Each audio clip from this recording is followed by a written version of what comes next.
Back to Clean News UP. चलिए देखते हैं उत्तर प्रदेश की 25 फटाफट बड़ी खबरों को। इससे पहले आप न्यूज को कहां से देख रहे हैं हमें कमेंट में बताना बिल्कुल ना भूलें। साथ ही हमारे फेसबुक पेज को भी फॉलो करें। फेसबुक पेज का लिंक डिस्क्रिप्शन में दिया गया है। एनसीआर में शामिल होंगे लखनऊ, सीतापुर, उन्नाव समेत 6 जिले। यूपी को एनसीआर की तरह विकसित करने को लेकर योगी सरकार ने नई कार्य योजना तैयार की। योगी सरकार एनसीआर की तर्ज पर यूपी में अब एससीआर बनाने जा रही है, जिसमें प्रदेश के 6 जिलों को शामिल किया जाएगा। दरअसल सीएम योगी आदित्यनाथ ने संतुलित, समावेशी और स्थायी शहरी नियोजन के जिन उद्देश्यों के साथ उत्तर प्रदेश राज्य राजधानी क्षेत्र की परिकल्पना की, वो आम आदमी को ईज ऑफ लिविंग के सभी मानकों पर विश्व स्तरीय एहसास कराने वाला होगा।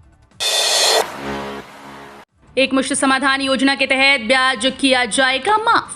एक मुश्त समाधान योजना के तहत जो डिफॉल्ट राशि होगी उस पर लगने वाले ब्याज को माफ करके गणना की जाएगी और इस दौरान लीड नहीं कराने वाले विलंब शुल्क और लीड का निष्पादन के बाद अपने भवन पर कब्जा न करने वालों की विलंब शुल्क को भी माफ किया जाएगा। आवंटी को 5% प्रारंभिक शुल्क ऑनलाइन ही जमा कराना होगा। मुरादाबाद में सीएम योगी की अधिकारियों को हिदायत। सीएम योगी आदित्यनाथ ने समीक्षा बैठक में रोजगार बढ़ाने और निवेश पर बल देने की बात कही और साथ ही बिना वजह एनओसी लटकाने वाले अधिकारियों पर कार्रवाई करने की चेतावनी दी। सीएम योगी ने गांव के लोगों की आमदनी बढ़ाने और कृषि निवेश लाने के लिए अधिकारियों को निर्देश दिए। उन्होंने जिले की जीडीपी मापने और उसे बढ़ाने के निर्देश दिए। इसके साथ ही गरीबों को सस्ते आवास उपलब्ध कराने पर जोर दिया गया। जनता के टैक्स के एक पैसे का सही उपयोग और उसका हिसाब देने का निर्देश दिया। एनसीआर की तर्ज पर बनेगा यूपी में राज्य राजधानी क्षेत्र 46। राष्ट्रीय राजधानी क्षेत्र की तर्ज पर उत्तर प्रदेश राज्य राजधानी क्षेत्र का विकास किया जाएगा। इसमें राजधानी लखनऊ के साथ साथ उन्नाव, सीतापुर, रायबरेली, बाराबंकी, कानपुर नगर और कानपुर देहात को शामिल किया जाएगा।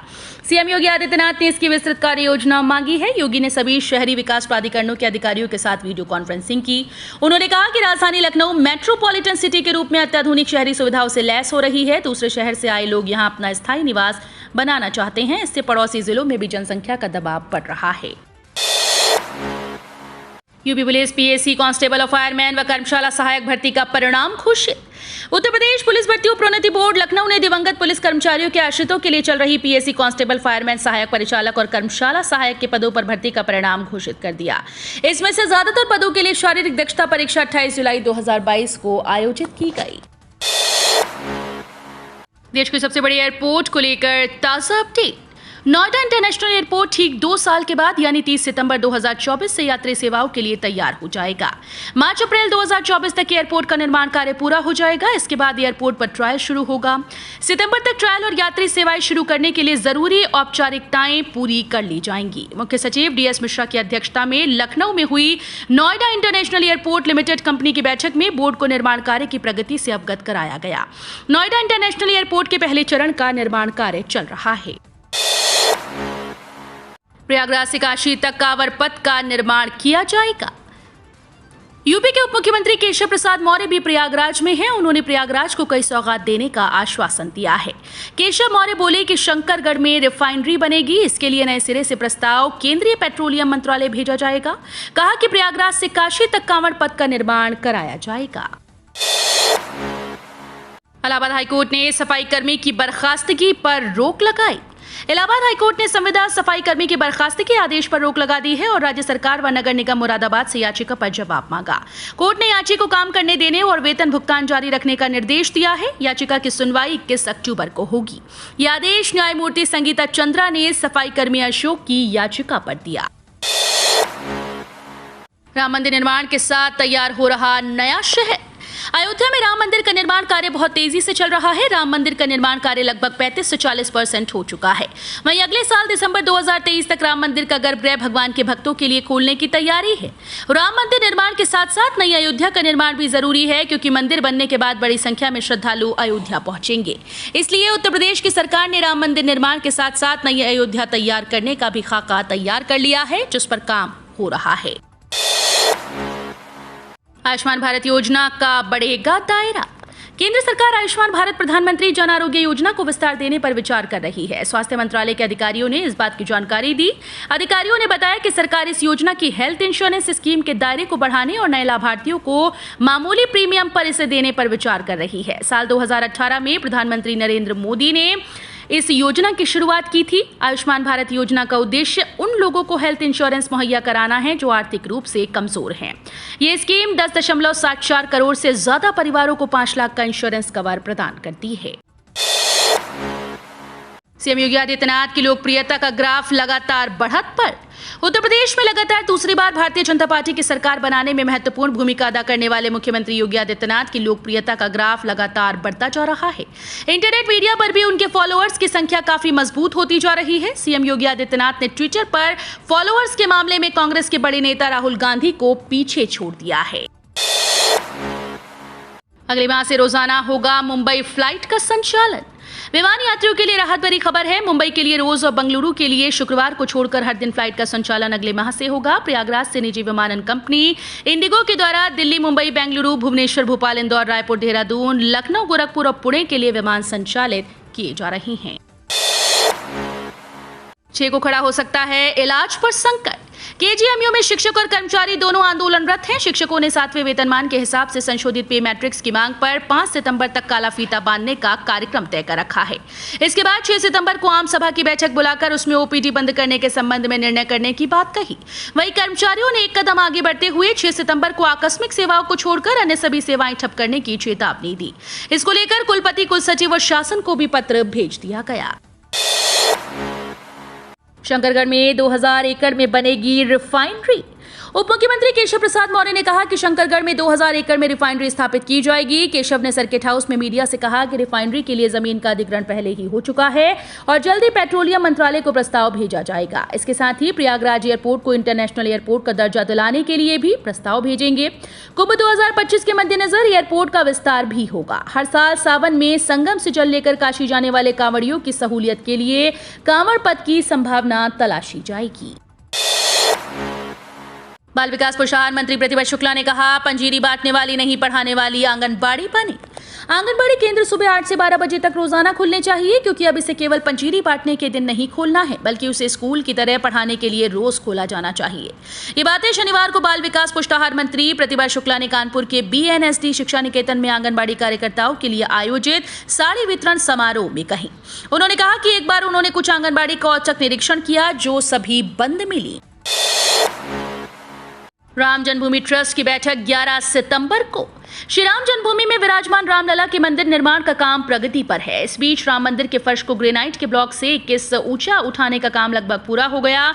इस फर्श में ग्रेनाइट के 17,000 ब्लॉक लगाए जाने थे, जिन्हें करीब करीब लगा दिया गया। इसके साथ ही प्रेशर मशीन से निर्धारित डिजाइन से सेट किए गए पत्थरों के ब्लॉक को यथास्थान पर दबाकर फिक्स किया जा रहा है, जिससे 2 ब्लॉक्स के बीच का रिक्त स्थान भर जाए और वो हिले डुले नहीं। इसके बाद रिक्त स्थान की फिलिंग विशेष मसाले से की जाएगी। उधर इस काम के पूरा होने के बाद सुपर स्ट्रक्चर का ही निर्माण होना है। पीएम आवास योजना के लाभार्थियों को सीएम योगी के कार्यक्रम में नहीं मिली एंट्री। शनिवार को उत्तर प्रदेश के मुरादाबाद पहुंचे सीएम योगी आदित्यनाथ ने अधिकारियों के साथ समीक्षा बैठक की। बैठक के बाद सीएम योगी आदित्यनाथ ने पीएम आवास योजना के तहत लाभार्थियों को मिलने वाले घर की चाबी भी दे दी। इस दौरान उन लाभार्थियों को वापस लौटा दिया गया जो काले कपड़े पहनकर कार्यक्रम में पहुंचे थे। प्रधानमंत्री आवास योजना के तहत मुरादाबाद में निर्माण परियोजना का निरीक्षण करने के बाद उत्तर प्रदेश के मुख्यमंत्री योगी आदित्यनाथ ने कहा कि पीएम आवास के तहत मुरादाबाद विकास प्राधिकरण के द्वारा 518 ऐसे लाभार्थी जिनके पास कभी अपना आवास नहीं था, उन्हें आवास उपलब्ध कराया गया। एक हफ्ते से लेट लतीफ ट्रेन गोरखधाम व वैशाली जैसी प्रमुख गाड़ियां देरी से चल रही। ना ही कोहरा, ना कोई तीज त्योहार और ना ही स्पेशल ट्रेन की कतार। बावजूद इसके ट्रेन की चाल बिगड़ने लगी है। एनईआर में आने वाली 1 दर्जन से अधिक ट्रेन लेट चल रही हैं। हैरान करने वाली बात तो ये है कि सबसे अहम मानी जाने वाली गोरखधाम और वैशाली एक्सप्रेस भी देरी से चल रही हैं। देरी का आलम यह है कि देवरिया से गोरखपुर करीब 50 किलोमीटर आने में ही 3 से 4 घंटे लग जा रहे हैं।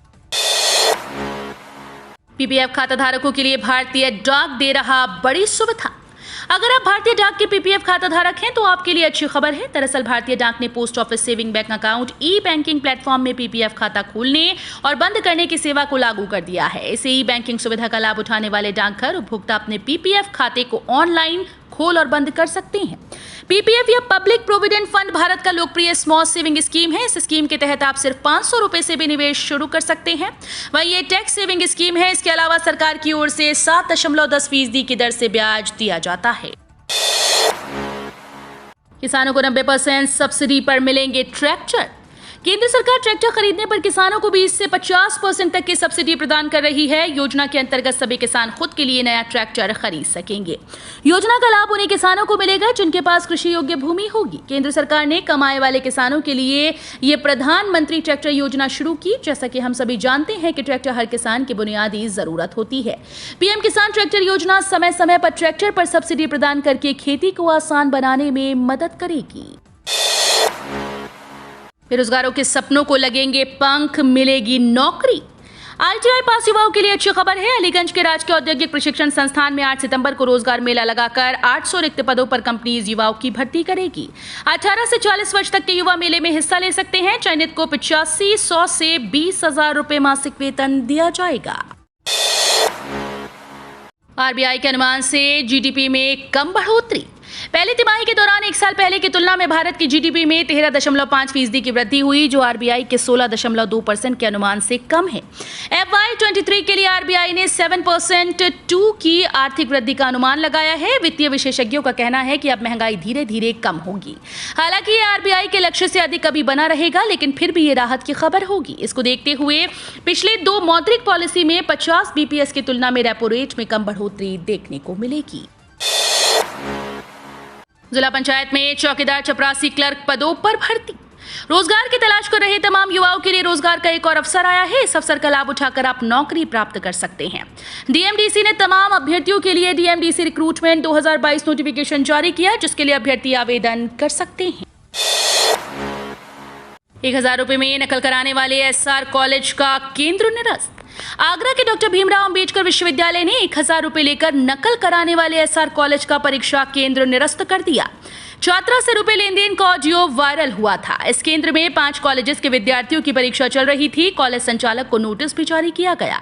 परीक्षा नियंत्रक डॉक्टर ओम प्रकाश ने बताया कि शुक्रवार को ऑडियो वायरल हुआ था, जिसमें पेपर में नकल कराने के बाद छात्रा से 1000 रुपए मांगे जा रहे थे। यूपी में अभी और होगी जमकर बरसात। यूपी में बारिश की गतिविधियों में अभी कमी होती नहीं दिख रही है। मौसम केंद्र लखनऊ ने एक बार फिर से कई जिलों में बारिश को लेकर अलर्ट जारी किया। मौसम विभाग के मुताबिक सोनभद्र, मिर्जापुर, चंदौली, वाराणसी, गाजीपुर, आजमगढ़, मऊ, बलिया, देवरिया, गोरखपुर, SK नगर, बस्ती, कुशीनगर, महाराजगंज, सिद्धार्थनगर, गोंडा, बलरामपुर, श्रावस्ती, बहराइच, लखीमपुर खीरी, सीतापुर में गरज चमक के साथ छींटें पड़ सकती हैं। तो ये थी आज की 25 फटाफट बड़ी खबरें। अगर आपको न्यूज पसंद आई हो तो वीडियो को लाइक और शेयर जरूर करें। धन्यवाद।